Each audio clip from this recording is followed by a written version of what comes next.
রাজ্যটি ছিল সবুজে ঘেরা, নদী-নালা আর সোনা ফলানো জমিতে ভরা। সে রাজ্যের রাজা ছিলেন রাজা জয়নাল, এক জ্ঞানী, দয়ালু কিন্তু একটু সন্দেহপ্রবণ মানুষ। একদিন রাজপ্রাসাদে এসে পৌঁছায় এক রহস্যময় বৃদ্ধ। তিনি বলেন, মহারাজ, আমি আপনাকে একটি উপহার দিতে এসেছি, জাদুর আয়না। রাজা বিস্ময়ে তাকিয়ে দেখেন আয়নাটি খুব সাধারণ দেখতে,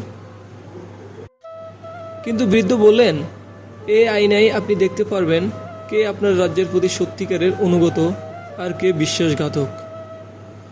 রাজা প্রথমে বিশ্বাস করলেন না, কিন্তু কৌতূহলে আয়নাটি রেখে দিলেন। কয়েকদিন পর থেকেই তিনি রাজ্যের মন্ত্রী, সেনাপতি, এমনকি নিজের ভাইদেরকেও আয়নার সামনে দাঁড় করাতে লাগলেন। আয়নায় দেখা গেল কেউ রাজ্য দখলের পরিকল্পনা করছে, কেউ লুকিয়ে রাজকোষ হতে সোনা চুরি করছে। রাজা একে একে সবাইকে শাস্তি দিতে লাগলেন। রাজপ্রাসাদ ভয় আর সন্দেহে ভরে উঠল। রাজ্যে আতঙ্ক ছড়িয়ে পড়ল। প্রজারা আর সেবা দিতে চায় না। সবার মুখে শুধু এক কথা, রাজা পাগল হয়ে গেছেন।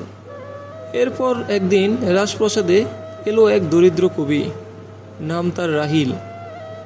সে রাজাকে বলল, মহারাজ, আমিও আয়নার সামনে দাঁড়াতে চাই। রাজা অবাক হয়ে অনুমতি দিলেন।